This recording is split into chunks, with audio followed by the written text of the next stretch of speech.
أما بعد أعوذ بالله من الشيطان الرجيم بسم الله الرحمن الرحيم لقد جاءكم رسول من أنفسكم عزيز عليه ما عنتم حريص عليكم بالمؤمنين رؤوف رحيم صدق الله العظيم إن الله وملائكته يصلون على النبي يا أيها الذين آمنوا صلوا عليه وسلموا تسليما اللهم صل على سيدنا ومولانا محمد معدن الجود والكرم وآله وصحبه وبارك وسلم صلاة وسلاما عليك يا سيدي يا رسول الله. حمد و صلاة کے بعد انتہائی عزت و تکریم کے لائق قابل صد احترام علماء کرام مشائخ سادات، میرے انتہائی قابل احترام بزرگوں، دوستوں اور بھائیوں، محفل میلاد مصطفیٰ صلی اللہ علیہ وسلم کے خوبصورت عنوان نے ہم سب کو یہ جمع کیا ہے. اللہ تعالی ہمارا جمع ہونا اپنی بارگاہ میں قبول فرمائے. اس محفل مبارکہ کو عقائد کی پختگی، اعمال کی درستگی، ہمارے گناہوں کی معافی کا سبب بنائے. اللہ تعالیٰ نے قرآن مجید میں ارشاد فرمایا لَقَدْ جَاءَكُمْ رَسُولٌ مِّنْ أَنفُسِكُمْ، فرمایا تحقیق ہم نے تمہیں میں سے تمہیں ایک رسول عطا فرمایا. اور اس محبوب کی شان یہ ہے کہ عزیز علیہ ما عنتم، تمہارا مشکل میں پڑنا میرے نبی پر گراں ہوا. کیوں؟ اس لیے کہ وہ بالمؤمنین رؤوف الرحیم، وہ مومنوں پہ رؤوف بھی ہے اور رحیم بھی. کبھی ایک کو ذرا کم کرتے ہیں. کبھی ایسا ہوتا تھا کہ ماں کہتی تھی کہ میں اس وقت اپنے پیٹ کو بھرا ہوا محسوس کرتی ہوں جب میرا بیٹا روٹی کھا لے. میرا بیٹا سکون میں ہو تو میں بھی سکون میں ہوں. تو لوگ کہتے تھے شاعرانہ بات ہے، پیٹ اسی کا بھرے گا جو کھائے گا. یہ کیا بات ہوئی، کھایا کسی نے، پیٹ کسی اور کا بھر گیا. لیکن دیکھیے قرآن مجید نے حضور علیہ السلام کا امت کے ساتھ جو رشتہ بیان کیا ہے وہ یہ ہے کہ مشقت میں تم پڑتے ہو، تکلیف میرے نبی ہو. اس سے زیادہ گہرائی، اس سے زیادہ شفقت، اس سے زیادہ کسی اور جگہ اس پہلو پر سوچنا میرا خیال ہے محال ہوگا کہ امتی مشقت میں ہو. ہمیں نہ درجنوں احادیث ملتی ہیں کتب احادیث میں، 1 2 4 نہیں، درجنوں، جس میں نبی پاک صلی اللہ تعالی علیہ وسلم نے بیان فرمایا. حضور فرماتے ہیں میرا جی چاہتا تھا ہر وضو کے ساتھ مسواک ضروری کراتے، لیکن تمہیں مشکل ہوگی، میں ضروری قرار نہیں دیتا. میرا جی چاہتا تھا تہجد کی نماز تم پر ضروری قرار دوں، لیکن تمہیں مشقت ہوگی، میں یہ کام.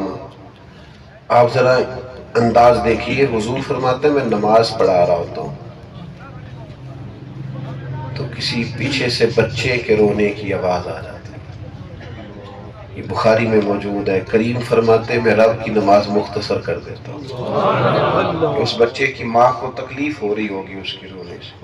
یعنی نماز کے اندر بھی امت کا خیال، لوگوں کا درد. جب بدگمانیاں عروج پہ چلی جاتی ہیں تو پھر خود غرضیاں بھی عروج پہ چلی جاتی ہیں. جب لوگ لوگوں کو اپنے حساب سے اپنے زاویوں میں بند کرنا چاہتے ہیں کہ جو میرے مزاج کے مطابق چلے وہ بندہ ٹھیک ہے، پھر طبیعتیں سخت ہونے لگتی.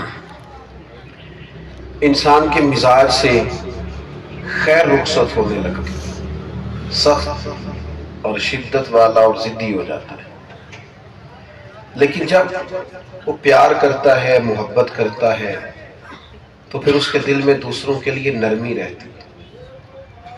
سارے لوگ کام چور نہیں ہوتے، بڑے بڑے محنتی لوگ بھی بعض اوقات زندگی کی دوڑ میں پیچھے رہ جاتے ہیں، جدوجہد پوری کرتے ہیں، ہمت پوری کرتے ہیں، کوشش پوری کرتے ہیں، پر اللہ کی حکمت کچھ اور ہوتی ہے۔ اب ہمیں یہ کہا گیا ہے کہ ہم نہ دوسروں کا درد محسوس کریں، ان کی تکلیف کو محسوس کریں۔ کوئی شخص اگر کرب میں ہے تو ہم بھی اس درد کو اپنے سینے کے اندر محسوس کریں، لیکن ماحول اس طرح کا بن گیا ہے کہ وہ کہہ کے نا کہ ساری دنیا پیسے والی ہے اور ساری پیسے کی پجاری ہے، معاذ اللہ، تو ہم کسی کے حق میں رہے ہی نہیں، کسی بندے کے حق میں نہیں۔ کوئی دنیا دار ہے، کوئی سیاستدان ہے، کوئی کسی ادارے سے وابستہ ہے، تو ہم کہتے ہیں وہ چھوڑو جی، پیسے کا چکر ہے۔ یہ مذہبی سٹیج ہے نا، دینی ماحول ہے۔ تو یہاں بھی ہم نے دیکھا ہے محافل کرانے والے، مجالس کا انعقاد کرنے والے، اور جب مابین لوگوں کی گفتگو ہوتی ہے تو سب جگہ تو نہیں، لیکن ایک بڑی جگہوں پہ یہ گفتگو ہوتی ہے، فلانا اتنے پیسے لے گا، فلانے کا یہ ریٹ ہے، فلانا اتنے، تو آپ پھر ان لوگوں کے بارے میں طبیعت سخت ہو جاتی ہے۔ بہت خیر کے ساتھ اور بہت زیادہ محبت کے ساتھ وہ دعوتیں نہیں ہوتی، ایک عجیب سی تجارت کا اور کاروبار کا مزاج ہو جاتا ہے کہ اتنے دیے ہیں، اتنے میں فلانا آ رہا ہے، فلانا اتنے میں پڑے گا، فلانا، تو یہ آپ دین پھیلا رہے ہیں، اس سے خیر تقسیم ہوتا کیا ہے کہ طبیعتیں سخت ہو جاتی ہیں، خیر نہیں رہتی دلوں میں۔ ابھی میں نے ایسا بھی دیکھا رنگ کہ جب بلانے والے نے پیسے طے کر کے بلایا ہے تو آنے والے نے کوئی بالکل صحیح مجبوری بھی بتائی ہے نا، وہ واقعی تکلیف میں، تو یہ اس کو قبول کرنے کو تیار نہیں ہے، چونکہ ہو جو تجارت رہی ہے، نفاست تو نظر ہی نہیں آ رہی، دل سخت ہو جاتے ہیں۔ ہم جس کریم محبوب علیہ السلام کی یاد میں بیٹھے ہیں، حضور نے ہمیں سیرت یہ دی ہے، سنت یہ دی ہے کہ اگر کوئی دکھی ہے تو حضور بھی دکھی ہے، اور اگر کوئی سکھ میں ہے، خوش ہے، تو پھر حضور بھی خوش ہے۔ ایسا نہیں ہونا چاہیے کہ گلی کے ایک کونے کے اندر تو کوئی سخت تکلیف والی زندگی گزار رہا ہو اور اگلے کونے کے اندر ایک شخص بہت آسائش میں، بہت آسودگی میں وقت بتا رہا، یہ ماحول نہیں ہونا چاہیے۔ قبیلہ مدر ایک قبیلہ تھا، بخاری مسلم دونوں میں موجود ہے، اس کے لوگ حضور کی بارگاہ میں آئے تو ان کے چہروں سے بھوک چھلک رہی تھی، ان کی غربت نظر آ رہی تھی۔ سب لوگوں کو یہ طریقہ آتا ہے کپڑے پہننے کا، گاڑیوں میں بیٹھنے کا، مہنگی مہنگی چیزیں لینے کا، سب کو طریقہ آ جاتا ہے، بشرط یہ ہوتی ہے پیسے جیب میں ہونے چاہیے۔ یہ دے کردانے وہ دے کمڑے بھی سے آنے، سب سمجھ آ جاتی ہے، سارے سلیقے ہی آ جاتے ہیں۔ لیکن جب غربت ہوتی ہے نا، غربت نے میرے بچوں کو تہذیب سکھا دی، اب سہمے ہوئے رہتے ہیں، شرارت نہیں کرتے۔ جب غریبی ہوتی ہے تو پھر کہاں وہ ساری چیزیں آئیں گی اور وہ ساری آسانیاں نصیب ہوں گی۔ تو وہ قبیلہ مدر کے لوگ جب آئے تو ان کے چہرے بتا رہے تھے کہ غربت ہے، بھوک ہے، سفر ہے، تکلیف۔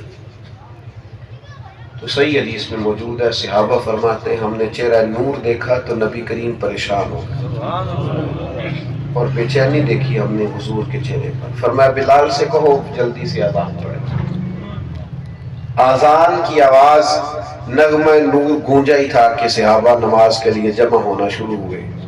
کریم نے جماعت کرائی، پھر خطبہ دیا، فرمایا اپنے بھائیوں کی مدد کرو، ان سے پیار کرو، یہ تکلیف میں ہے، یہ آزمائش میں ہے، دکھی، آگے بڑھو۔ کوئی ان کے لیے کھانا لا رہا ہے، کوئی کھجوریں لا رہا ہے، کوئی سرکہ لا رہا ہے، کوئی شہد لا رہا ہے، اب وہ کھانا کھا رہے ہیں۔ بھوک دیر سے لگی ہو تو کھانا بھی ذوق سے کھایا جاتا ہے۔ جب وہ پورے ذوق شوق سے کھانے کھا رہے تھے اور ان کے چہرے خوش ہو رہے تھے، اور جیسے ہی ان کے چہروں پر خوشی دوڑ گئی، صحابہ کہتے ہیں ہم نے چہرہ بددعا بھی دیکھا، حضور بھی پورا مسکرا رہے تھے۔ وہ دکھی تھے تو کریم دکھ میں تھے، وہ مسکرائے تو حضور مسکرائے۔ صرف فرق یہ پڑا ہے، تکلیف یہاں پیدا ہوئی ہے، درد یہاں آیا ہے کہ جب لوگوں نے لوگوں کے دکھوں پر بھی مسکرانا شروع کیا۔ جب لوگ لوگوں کی آزمائشوں پر بھی صرف تبصرہ ہی کرتے ہیں، جب لوگ لوگوں کی بیماریوں پر بھی صرف رائے زنی کرتے ہیں، وہ تکلیف کو تکلیف ہی نہیں جانتے، وہ اس پر تبصرہ کر رہے ہیں، وہ کسی کے دکھ کو دکھ ہی نہیں سمجھ رہے، کہہ رہے ہیں محنتی نہیں ہے۔ سب سے زیادہ آزمائش اس وقت ہوتی ہے کہ جب لوگ کسی شدید پریشان حال آدمی کو دیکھ کر بھی اپنے سینے میں کوئی دردی محسوس نہیں کرتے، پتھر دل ہو جاتے ہیں، سمجھتے نہیں چیزوں کو۔ بھائیو، اس خاص حضور کی سیرت کے پہلو کو سمجھنے کی ضرورت ہے کہ جب کوئی دکھ میں ہو تو ہمیں اس کے دکھ کا احساس ہو، جب کوئی تکلیف میں ہو تو ہم تکلیف محسوس کر رہے ہیں، جب کسی بیمار کو دیکھیں تو ہمارا دل نرم ہو جائے، جب کسی مسافر کو دیکھیں تو کشادہ روئی پیدا ہو، جب کسی بزرگ کو دیکھیں تو اس کے لیے گنجائش پیدا کرنے کا، جگہ بنانے کا جذبہ پیدا ہو، جب کسی معذور کو دیکھیں تو اٹھ کے جا کر کے سہارا دینے کا شوق پیدا ہو۔ یہ خاص سیرت کا عنوان ہے، یہ نبی پاک کی زندگی سے لیا ہوا امت کا خاص سبق ہے۔ لیکن خود غرضی ہے، گندم امیر شہر کی ہوتی رہی خراب، بچی کسی فقیر کی فاقے سے مر گئی۔ یہاں بہت سارے لوگ ہیں جن کے ہاں چیزیں پرانی نہیں ہوتی، بس ڈیزائن بدل جاتے ہیں، اور وہ کہتے ہیں پچھلی شادی پہ بھی یہ جوڑا پہنا تھا، اب اس پہ بھی یہی پہن لیں۔ اس لیے نہیں کہ وہ کہیں پرانا ہو گیا ہے، بوسیدہ ہو گیا، اس لیے کہ مطلب پیسہ زیادہ ہے، جیسے جیسے وہ پھیلا ہے ویسے ویسے خواہشات بڑھی۔ وہ جو کل سوچتے تھے کہ اللہ نے مجھے طاقت دی تو میں غریبوں، مسکینوں، یتیموں کی مدد کروں گا، ان کے پاس جیسے ہی مال آیا ان کے خرچے بڑھ گئے، ان کے اخراجات میں اضافہ ہو گیا۔ اور ناراض نہ ہونا مجھ سے، اگر امیر غریب کی مدد نہیں کرتا تو غریب بھی غریب کی مدد نہیں کرتا۔ اس کا بھی دل ہوتا ہے کسی امیر آدمی سے دوستی لگ جائے نا، کسی تگڑے سے پیار ہو جائے نا، کہیں دور نکل جاؤ نا، کسی بڑے سیاستدان سے فوٹو آ جائے نا۔ ہم نے خیر کہاں سے شروع کرنی ہے؟ ہم نے مدد کہاں سے شروع کرنی ہے؟ ہم نے یہ پیار کہاں سے شروع کرنا؟ تو نبی کریم علیہ السلام نے فرمایا یہاں سے شروع کر لینا کہ گوشت پکاؤ تو شوربہ زیادہ کر لینا، اپنے پڑوسی کو بھی اپنے کھانے میں شامل۔ چلو یہاں سے تو آغاز کرو، تم صرف گوشت کا شوربہ زیادہ کر لو لیکن اپنے سینے میں گنجائش تو پیدا کرو دوسروں کے لیے۔ فرمایا دوزخ کی آگ سے بچ جاؤ، چاہے کھجور کا ایک ٹکڑا صدقہ کر کے بچ جاؤ۔ کہیں سے شروع سے کرو، کوئی آغاز تو ہو، 2 4 5 10 لوگوں کا ہاتھ پکڑنے کا ارادہ تو کرو۔ لیکن سٹیٹس کا دور ہے، میں آ رہا ہوں، میں جا رہا ہوں، میں پہنچ رہا ہوں، میں بیٹھ گیا ہوں، میری بڑی بات اتنی آپ نے محفلیں کرائی، ابھی تک نماز کی دعا بھی نہیں ہوئی آپ کے۔ کیا سمجھ لیا؟ نماز تو فرض عین ہے، محفل تو ایک مستحب کام ہے۔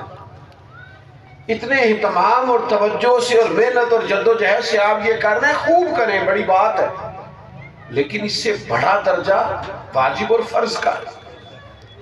ہم بعض چیزوں پر غور نہیں کرتے، بعض چیزوں کی اہمیت اور درجہ ملاحظہ کرنا چاہیے کہ ان کا درجہ کچھ زیادہ ہے۔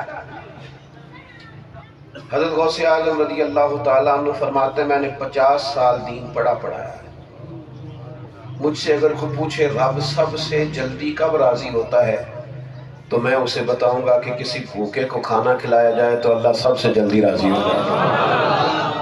یہی ہے ذوق عبادت کی انتہا ساگر، غم حیات کے ماروں کا احترام کرو، غم حیات کے ماروں کا احترام۔ حضرت عبداللہ ابن عباس رضی اللہ تعالیٰ عنہ اعتکاف بیٹھے ہوئے تھے، امام بہقی میں لکھا، اور اعتکاف بھی کہاں بیٹھے تھے؟ نبی کریم علیہ السلام کی مسجد مبارکہ میں، حضور کے روضہ نور کے پاس، کریم کی بارگاہ، اعتکاف۔ تو ایک شخص آ کے مسجد میں بیٹھ گیا، بات نہیں کی اس نے، وہ بیٹھ گیا لیکن پریشان بڑا شدید تھا، تکلیف میں تھا۔ حضرت عبداللہ ابن عباس نے اس سے پوچھا کیا بات ہے، بڑے پریشان لگتے ہو؟ تو اس کی آنسو چھلک پڑے، کہنے لگا حضور مقروض ہوں، بڑی تکلیف میں ہوتا ہے مقروض، حضور علیہ السلام نے فرمایا مقروض قیدی ہوتا ہے، زندگی ایک قید کی صورت اختیار کر جاتی ہے جب کوئی مقروض ہوتا ہے، سارے سکھ قرضے کی نظر ہو جاتے، نیند نہیں چین کی آتی۔ بھائی جان بیٹھ جائے، تشریف اللہ کو سلامت۔ انسان آزمائش میں آ جاتا ہے جب وہ قرض کی شدت کے نیچے دب جائے۔ ایک حدیث سناؤں آپ کو، یاد رکھیں گے انشاءاللہ تو بولیے۔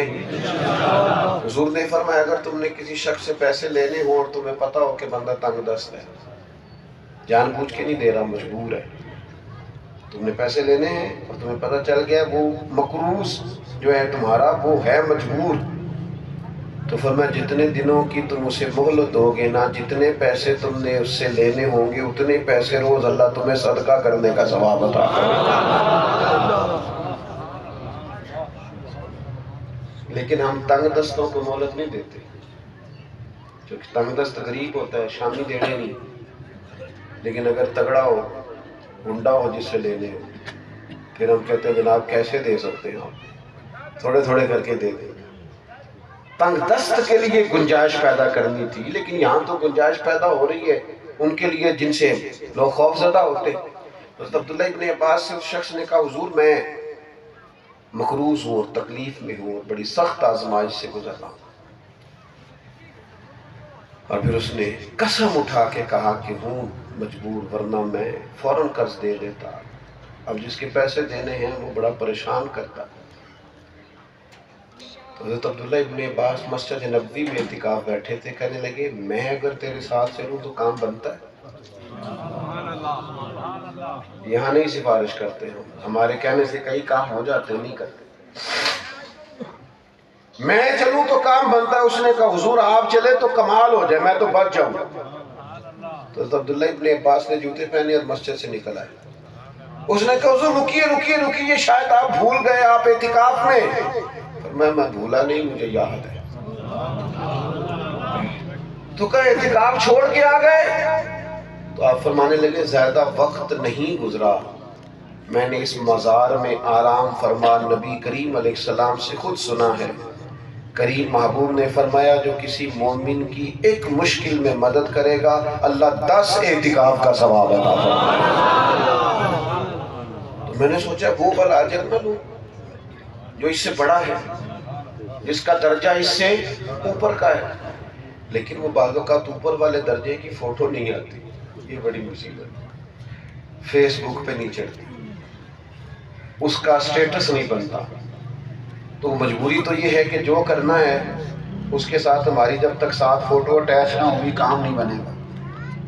جب تک وہ میں ایسا نہیں ہے کہ کوئی میں اس کام کو غلط سمجھتا ہوں، لیکن وقت کی بات ہے نا۔ آپ مجھے ایک دوست نے پوچھا آپ سٹیٹس کہاں لگاتے ہیں؟ میں نے کہا مجھے لگانے ہی نہیں آتا، واقعی نہیں آتا، سیکھا جا سکتا ہے، کسی بچے سے پوچھوں گا بتا دے گا، لیکن اتنا ٹائم نہیں ہے نا بھئی، اور بھی غم ہے زمانے میں محبت کے سوا، بڑے کام کرنے والے ہیں، اب سٹیٹس کے چکر میں پڑ جائیں کیا لگانا ہے کیا اتارنا ہے۔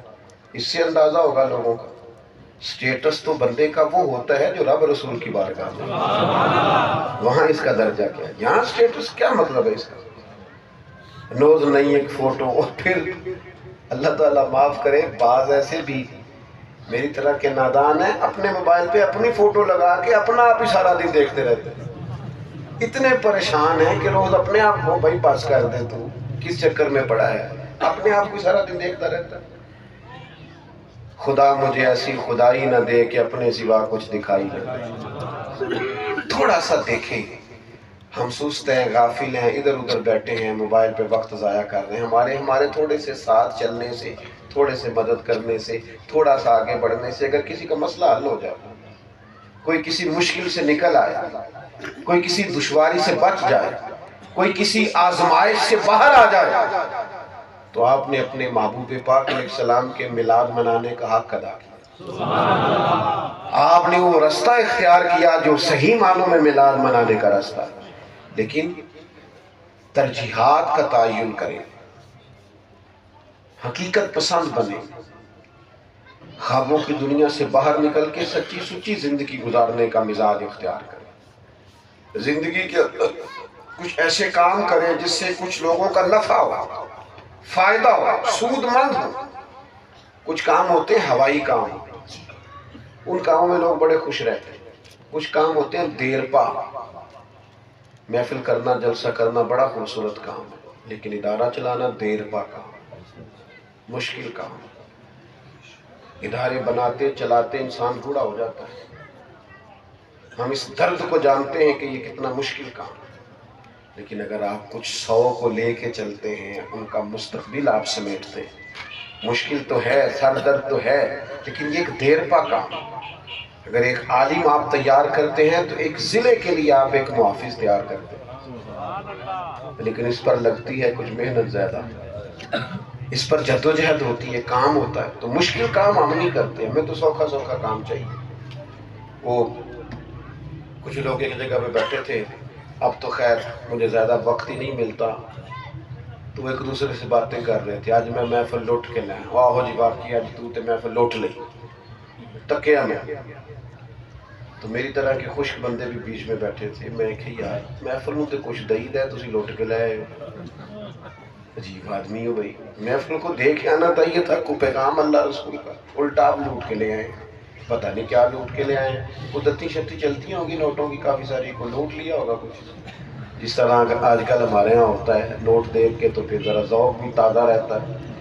کیا ماحول بنا لیا ہے، سنجیدہ سا سٹیج، خوبصورت سا رنگ، اچھا سا انداز، دھیما سا، پتہ ہی نہیں۔ ہم نے تو وہ نعت خاں دیکھے، نہ آنکھیں ان کی کھلتی تھی نہ ہاتھ بندھے ہوئے کھلتے تھے، اور پوری نعت ختم ہو جاتی تھی، ان کو پتہ ہی نہیں تھا کون ساتھ مل کے پڑھ رہا ہے اور کون نہیں پڑھ رہا، وہ پڑھ رہے ہوتے تھے، اپنی حاضری لگے، ہاتھ بھی بندھے ہیں آنکھیں بھی بندھے، اور حضور کی ثناخوانی ہو رہی۔ تو ترجیحات کا تعین کریں۔ آپ دیکھیں آپ کسی کے ساتھ کتنا تعاون کر سکتے ہیں، کس غریب کی کتنی مدد کر سکتے ہیں، کس بزرگ کو، بیمار کو، معذور کو آپ کس قدر زیادہ سپورٹ کر سکتے ہیں، اور دنیا کے مسائل میں الجھے ہوئے لوگوں کا آپ دامن کیسے تھام سکتے ہیں، بڑا ہی سکون والا کام ہے۔ اور حضرت بریلوی سے کسی نے کہا بہت بے سکون، فرمایا کسی کی مدد کر پر اسے پتہ نہ ہو میری مدد کون کرتا ہے۔ اللہ تیرے دل کو سکون عطا کرے، یہ اطمینان قلبی والا کام ہے۔ کسی کی مدد کر پر اسے پتہ نہ ہو، کوئی بیٹھا ہوا مجھے دور دعا دیتا ہے، میں ڈوبتا ہوں پر سمندر اچھال دیتا ہے۔ کوئی ایسا کام کیا جائے۔ قبیلہ بنو عراش کا ایک شخص تھا، تو مکہ مکرمہ آیا، اور دن وہ تھے جن دنوں میں ابو جہل بڑی سخت مخالفت کرتا تھا، اور قریش مکہ شدید تکلیف دیتے تھے حضور کو۔ وہ کہتا ہے میں چند اونٹ لے آیا اور میں نے مکے لا کے بیچے، اور میری نصیب یہ کہ وہ مجھ سے خرید لیے ابو جہل۔ اب میں پیسے مانگوں تو کہے سویرے آنا، سویرے مانگوں تو کہے شام آنا۔ چھوٹا سا میں تاجر تھا، تکلیف بڑی تھی، اور بڑے سخت اسلام کی مخالفت کے دن تھے۔ وہ شخص کہتا ہے میں نے اہلیان مکہ سے پوچھا تمہارے سردار کہاں ہیں؟ کہا وہ جو حرم مکہ میں عصر کے بعد ٹولیاں بنائے بیٹھتے ہیں وہ سردار ہی تو ہیں۔ کہتا ہے میں نے ان سے جا کے کہا غریب آدمی ہوں، چھوٹا سا تاجر ہوں، 2-4 اونٹ لایا تھا، ایک شخص نے خریدے ہیں، پیسے کون ہے بھائی تیرے پیسے کھا گیا؟ ابو جہل۔ کہتے اب تو نصاب سن گیا، کوئی اشارہ نہیں کرے۔ اچانک ایک شخص نے ہنستے ہوئے معاذ اللہ ثم معاذ اللہ نقل کفر کفر نہ باشد، اس نے مذاق کے طور پر اشارہ کیا، کہنے لگا وہ جو بیٹھے ہیں وہ تیرا مسئلہ حل کریں گے۔ کہتے باقی ہنسنے لگے۔ میں جانتا نہیں تھا، میں دھیما دھیما ادھر بڑھنے لگا، میں جب قریب گیا تو چہرہ والدعا کا اور زلفیں واللیل کی، سیلا علم نشرح کا، میٹھے میٹھے بول، میٹھی میٹھی ادائیں، پہلی نظری لوٹ لے اباہی تیرے ہار شگار۔ کہتے ہیں میں قربان جاؤں حضور بیت اللہ شریف کی دیوار کے قریب بیٹھے اللہ کے ذکر میں مشغول تھے، میں نے جا کے اپنا مسئلہ بتایا، کریم نے نہ نام پوچھا نہ قبیلہ پوچھا، نہ حضور علیہ السلام نے یہ دیکھا کہ مخالفت پورے عروج پہ ہے، ایک منٹ بھی لگایا، فرمایا چل میں تیرے ساتھ چلتا ہوں۔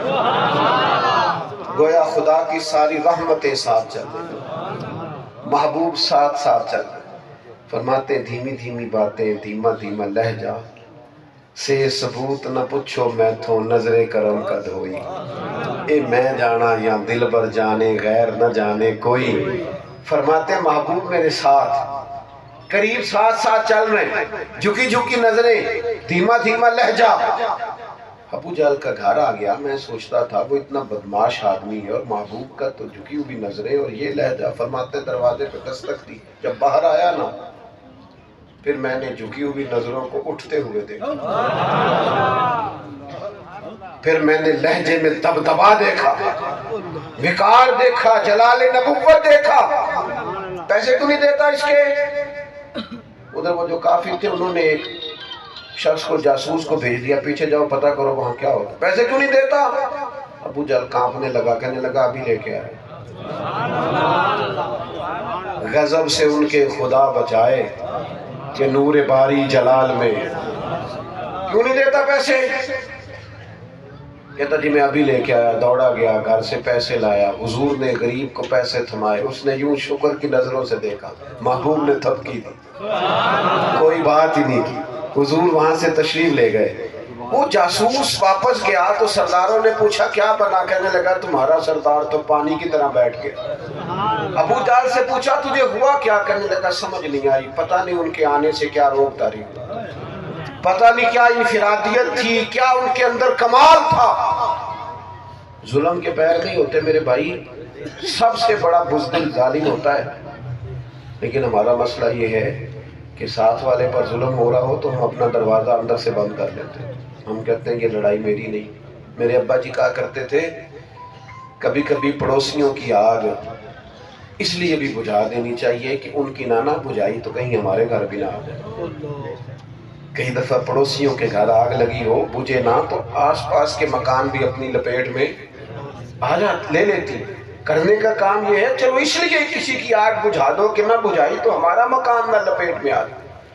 ظلم اس لیے بڑھتا ہے کہ ہم ظالموں کو مضبوط کر دیتے ہیں، مظلوموں کے ساتھ نہیں کھڑے ہوتے۔ قبیلے میں برادری میں ہمیں پتہ ہوتا ہے غلط کون ہے ٹھیک کون ہے، لیکن ہم بھی دیکھتے ہیں پیسے کدھر زیادہ ہے۔ ذرا بندہ ویسے سیاستدان تھوڑے ہیں جن کے ہم نام لیتے ہیں، اوورال ہم ساری چھوٹی موٹی سیاست کرتے ہیں، قبیلوں میں، گھروں میں، دوستوں میں کچھ نہ کچھ تھوڑا بہت سلسلہ رہتا ہے۔ خدا اپنی طبیعت میں درد دل پیدا کرے، اپنی مزاج میں دوسرے کا پیار پیدا کرے، محبتیں ہوں، اور کسی دکھی کو دیکھ کر انسان کوشش کرے اسے سکون دینے کی۔ میں اکثر کہتا ہوں ہم جس سیٹ پہ بیٹھے ہوتے ہیں نا وہیں بیٹھے بیٹھے خیر کرنے لگ جائیں نا۔ میں ایک دفتر میں گیا، مجھے دیکھ کے وہ دوست کھڑے ہو گئے، میرا ان سے محبت کا رشتہ ہے، چائے وائے بھی آ گئی اور میرا کام بھی انہوں نے کر دیا، تو چونکہ میرا ان سے پیار کا رشتہ تھا تو میں نے ان سے بڑی محبت سے کہا، میں نے کہا آپ نے جو میرے ساتھ کیا یہ تو تعلق نبھایا ہے، لیکن اگر اس سیٹ پر بیٹھ کر آپ سب کے ساتھ یہ کریں گے تو پھر آپ نے ڈیوٹی نبھائی۔ تعلق نبھانا اور ہے، ڈیوٹی نبھانا اور ہے۔ آپ نے تعلق نبھایا ہے، اللہ آپ کو جزا دے، لیکن یاد رکھنا یہاں آپ کی ڈیوٹی ہے، جو بھی آئے آپ اس کا، بیوہ بیچاری خاوند سرکاری ملازم تھا وہ انتقال کر گیا، بچے چھوٹے ہیں، جائز کام ہے پینشن لگوانے، خار ہو گئی عدت کی حالت میں، دفتروں کے چکر کاٹ، جائز کام ہے جو اس کے دروازے پر ہو جانا چاہیے تھا نہیں ہوتا، اس کے گھر پر اسے پہنچنی چاہیے تھی وہ آسانی نہیں پہنچتی۔ وہی بندہ ہے، وہی کام ہے، سب پتہ ہوتا ہے یہ کیسے ہونا ہے، لیکن ہم لوگوں کے لیے آسانی، بعض لوگوں کی تو ویسے طبیعت بن گئی ہے کل بات کرنا، کل آنا، پتہ نہیں انہیں کیا شوق ہے کل بلانے کا۔ آپ لوگوں کے لیے آسانی کریں، کشادہ روی پیدا کریں، اللہ تعالیٰ آسانی کرے گا۔ میں بات سمیٹنے لگا ہوں، میری بات پر غور کیجئے گا۔ حضرت غوث اعظم رضی اللہ تعالیٰ عنہ نا تشریف لے گئے دجلہ کے کنارے، تو ایک غریب کو روتے ہوئے دیکھا۔ کیوں روتے ہو؟ اس نے کہا حضور غریبی سب سے بڑا دکھ ہے، مجھے دریا کے اس پار جانا تھا اور ملا میرے محلے کا ہے آپ بھی جانتے ہیں، تو میں کشتی میں بیٹھا ہوں، اس نے کرایہ مانگا ہے، تو میں نے کہا یار میرے پاس نہیں ہے، میرے حالات سے بھی تو آگاہ، میری بڑی مجبوری ہے اس پار جانا، میں تجھے پیسے لوٹا دوں گا۔ تو اس نے اتار دیا اور رسوا بھی کیا، بے عزتی کی ہے، تکلیف میں۔ حضرت غوث اعظم نے صرف دعا نہیں کی، میرا تعویذ نہیں دیا، گھر لے گئے اس کو، فرمایا تو رک میں آیا، خود گھر تشریف لے گئے۔ 100 دینار لائے۔ اتنی دیر میں وہ ملا سواریاں اس سائڈ اتار کے لوٹ چکا تھا۔ وہ نیچے اترا تو اس کو بلا کے کہے ذرا، وہ آیا تو فرمایا یہ 100 دینار رکھ لے، آج کے بعد کوئی ایسا شخص کشتی پہ سوار ہوا نا جو غریب تنگ دست ہوا تو رسوا کر کے نیچے نہ اتارنا، بلکہ عبدالقادر کے کرائے پہ سفر کرا دے۔ پیسے ختم ہو گئے تو میں اور بھی دے دوں گا۔ حکمت سے بات کی، محبت سے بات کی، اکیلے بلا کے بات کی، درد دل سے کی نا، خطابت چمکانے کو نہیں، نکتہ سمجھانے کو نہیں، داد امداد لینے کو نہیں، درد دل سے بات کی نا۔ تو اس نے حضرت کی خدمت میں عرض کی، حضور پچھلی معافی چاہتا ہوں، آئندہ سے کسی غریب کا دل نہیں دکھاؤں، میں بھی کوشش کروں گا کہ میں کسی کے لیے آسانی کروں۔ تو بھائیوں یاد رکھیں، درد دل یہ حضور علیہ السلام کی سیرت کا خاص سبب ہے۔ کسی کو دکھ میں دیکھ کے دکھی ہونا، کسی کو خوشی میں دیکھ کر خوش ہونا۔ میں کہہ چکا ہوں کہ شوربہ زیادہ کرنے سے ہی کام شروع کر لیں، ایک کھجور سے ہی کام شروع کر لیں، لیکن کوشش کریں کہ ہم نہ مدد کریں۔ یہ نوجوانوں سے میری بالخصوص گزارش ہے، نیند کم کرو، مرضی کے کھانے پینے کم کرو، اور لوگوں کی مدد کے لیے کمر باندھ لو۔ ماں باپ، بہن بھائی، رشتہ دار، گلی محلہ، یہ جوانی کا ٹائم خدمت کا وقت ہے، ڈیوٹی کا ٹائم ہے۔ تھوڑا سو کے بھی گزارا ہو جائے گا۔ یہ کوئی صرف مرضی کے کپڑے پہننا، مرضی کے کھانے کھانا، مرضی کی سیاحتیں کرنا، یہ صرف اس لیے نہیں، قیمتی وقت ہے، زرخیز ٹائم ہے جوانی کا۔ اس کو کسی کام لگائیں اور مثبت کام لگائیں، اور کوئی خاص اور اہم اور نتیجہ خیز ڈیوٹی کریں۔ اللہ نے نیند پوری کرانی ہو نا بندے کی، تو کئی دفعہ 20 منٹ بھی آنکھ لگ جائے تو بندہ حشاش بشاش ہو کے اٹھ جاتا ہے۔ اور کچھ لوگ ایسے بھی ہوتے ہیں 10 گھنٹے بھی اٹھے تو اٹھ کے پیناڈول ڈھونڈ رہے ہوتے ہیں، ایک درد کی دوائی مل جائے نا، اور اتنا لمبا سویا تو پھر سمجھ لیں کہ آسانی اور آسودگی اللہ عطا کرتا ہے۔ کسی کے کام آئیں، کوئی ڈیوٹی کرے، کوئی خدمت سر انجام دے۔ اگر اسی طرح وقت ضائع کرتے رہے تو حالات بے قابو ہو جائیں گے۔ اللہ کے حضور دعا ہے اللہ اس محفل پاک کو قبول فرمائے اور ہم سب کی حاضریوں کو قبولیت کا درجہ عطا کرے۔